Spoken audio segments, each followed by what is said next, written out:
Hey there, Brian Hutchison, Global Career Guide here for episode 85, and I'm trying to talk a little lower today because I'm actually sitting in one of my favorite coffee shops in beautiful Bucks County, Pennsylvania.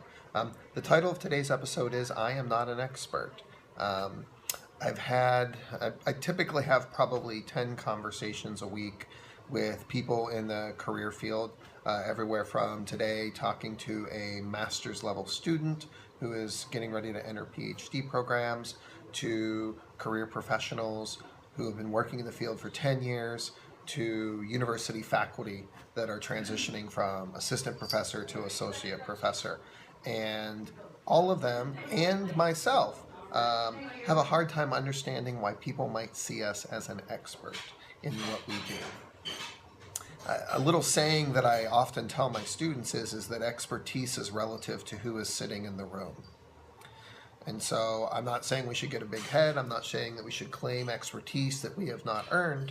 But at the same time, if we have a level of knowledge, awareness, skill, or anything that is greater than in the topic at hand than the person sitting in front of us, then for them we are holding an expertise that brings value to the conversation, and that in my mind they have a human right to access.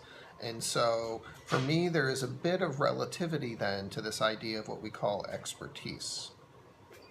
Think about the field of medicine as maybe a good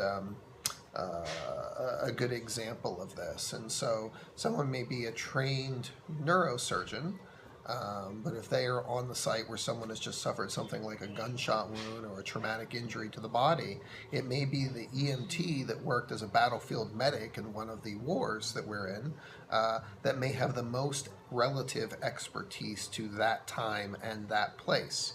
Even though the neurosurgeon could probably do the same task, maybe muddle their way through to save a person's life, but also they have more of the credentialed expertise, which is what we so often think of. As someone who has achieved a lot of the credentialed educational expertise badges that I think that we pay attention to, I still remain humbled 95% of the time on the topics that people look to me for to talk about. I think it's like that old saying of is we don't know what we don't know until we begin to study it.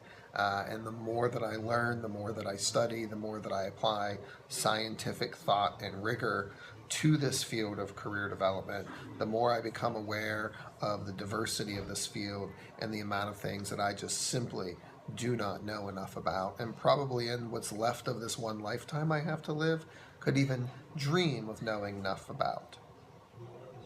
And so I got asked the other day, why Global Career Guy? Why is that the personal brand that you came up with?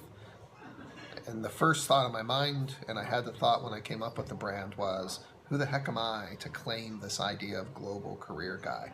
And for me, the brand is purely aspirational. It's to communicate my commitment to spending my professional time in my life to learning as much, doing as much, providing as much value and impact to this broad landscape in the world that we call global career development. So I hope you find this episode helpful. I just want to shout out some gratitude to all the people that are interacting with me on social media and online and in email and on video chats, and also especially to the groups that have been in touch with me since my keynote speech last week in San Diego. Loving the interaction, and for now, episode 85 is in the can. Brian Hutchison, Global Career Guy, signing off.